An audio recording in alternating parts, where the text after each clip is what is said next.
Atong pagkasaysayon karon mga igsoon, atong diskasan kining sulat ni Apostol Pablo dito sa Iglesia sa Episo, dito sa Episo. Diin kini nga sulat mga igsoon, misinterpret sa uban sa atong mga higala nga Baptist kaning nagtudlo nga by grace only or by faith only. Dinhi nila ibasihan sa Episo kapitulo 2 bersikulo 8 ngadto sa 9. Unsa daig giingon gani diha? Ato kuno basahon. Kay tungod sa grasya kamo nangaluwas pinaagi sa pagtuo. O kini dili sa inyong kaugalingong kahimuan. Kini hatag sa Dios.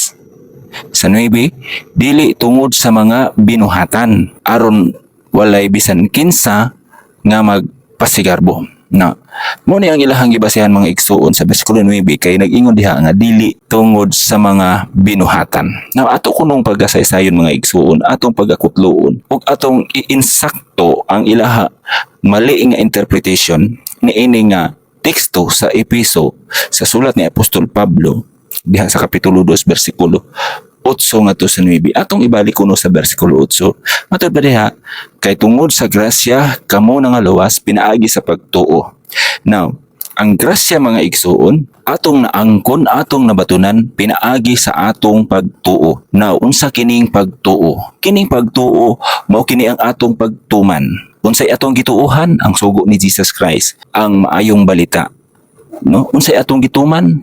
Ang sugo ni Jesus Christ. Ug kini dili sa inyong kaugalingong kahimuan. Buti pasabot mga igsuon nga ang kaluwasan, ang grasya atong nadawat, ang kaluwasan atong nadawat dili kay tungod sa atong kaugalingong kahimuan. Wala tay kapas, wala kitay katakos nga muluwas sa atong kaugalingon. Si Jesus Christ lang. Kung pinaagi kaniya sa atong pagtuo kaniya, sa atong pagtuman kaniya, nakadawat kita sa grasya libre way bayad. Giingon din na sa bersikulo 8. Gihatag sa Dios kini kanato, dili gihatag ni sa Dios kanato pinaagi sa atong pagtuo. Now dito dayon ta mo kunik sa pagtuo mga igsoon.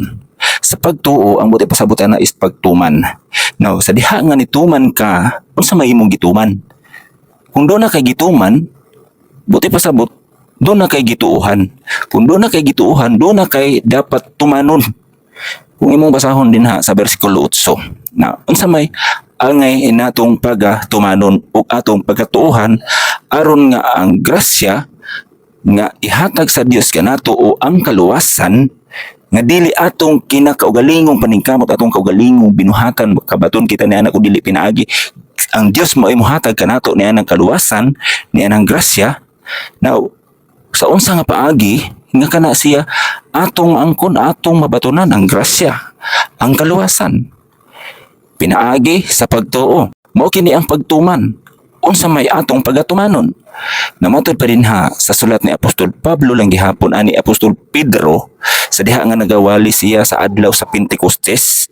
Mao kini ang adlaw nga diin natukod ang iglesia sa atong Ginoo. Adlaw sa Pentecostes nagkatapok sila sa usa ka dapit kauban ang 11 ka mga apostoles ug sa dihang nasakitan ang mga Hudyo nga naminaw kanila, mga parisyo, sa itong mga nagluto sa atong Ginoo, no? Matod pa niya, ningon dayon ang mga nakadungog sa pagsulti ni Apostol Pedro, matod pa nila. Ug sa ilang pagkadungog niini, gisakitan sila sa kasing-kasing ug ang Pedro ug sa ubang mga apostoles, sila nangutana nga nag-ingon, mga igsuon, unsa may among pagabuhaton? Sa diha nga nasakitan sila, mituo sila. So nangutana sila unsay among pagabuhaton. Mao kini karon ang atong kaugalingon nga atong pagabuhaton kina sa atong kaugalingon. Matod pa din ha. Og si Pedro mitubag kanila, paginulsol kamo og unsa?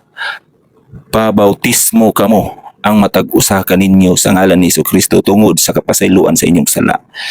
Now, sa diha nga mituo kita, kinahanglan di ay mutuman. Kana atong pagtuo mao na kana ang pagtuman. Unsa may atong tumanon? Kinahanglan di ay nga atong tumanon ang bautismo nga gisugo ni Kristo. Mao nang atong tuuhan. Ni kinahanglan mutuo ta sa gipatuman sa gipabuhat ni Jesus Christ. Kita wala tay mahimo dili nato maangkon ang grasya o kaluwasan sa atong kaugalingong paningkamot kundili ang Dios may mohatag nato niana kun ikaw maghinulsol sa Acts 2:38 o magpabautismo matag usa kaninyo sa ngalan ni Hesukristo tungod sa kapasayloan sa inyong mga sala. Mapasaylo lang atong mga sala mga igsoon kung kita mabautismuhan. Human kita mabautismuhan mga igsoon, sige ngon diha, madawat ninyo ang gasa.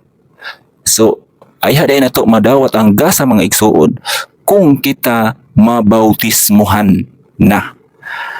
Kung kita napasaylo na sa sala, ay nato madawat ang gasa nga gisaad sa atong Ginoo nga mao ang Espiritu Santo. Okay? Kano sa aday na to madawat ang gasa sa nga Espiritu Santo?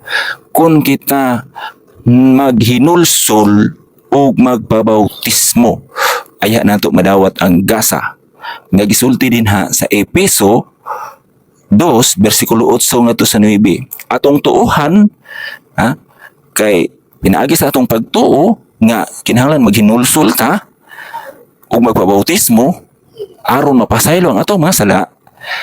Ang gasa nga ihatag sa Dios kanato kinihatag sa Dios kanato dili sa atong kaugalingong binuhatan sa bersikulo 9, kundi ang Dios mo imuhatag kanato kung kita nagtuman, kung kita naghinulsol o nagpabautismo.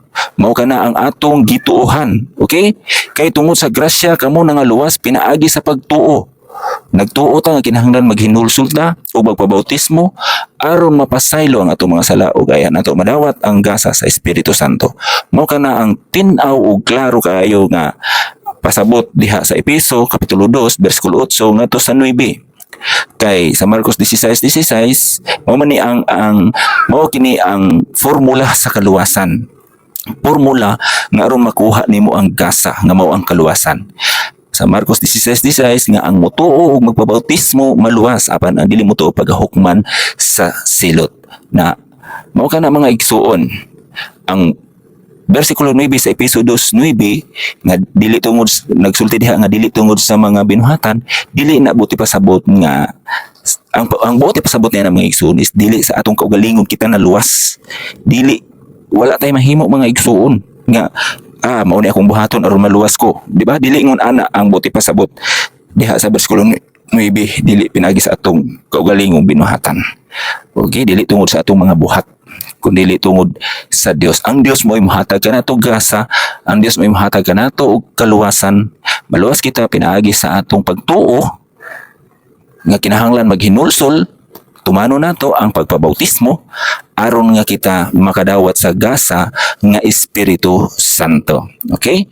Mao kana mga igsoon ang buti pasabot sa Efeso kapitulo 2 bersikulo 8 ngadto sa 9. Hinaut ta mga igsoon nga bisan wala kay nako nina na wala kaayo nako napasabot sa inyo ug maayo, pero I hope nga nasabtan ninyo gamay kining akong pag-interpret kay mao man pud ni ang insaktong interpretation sa maong teksto mga igsoon.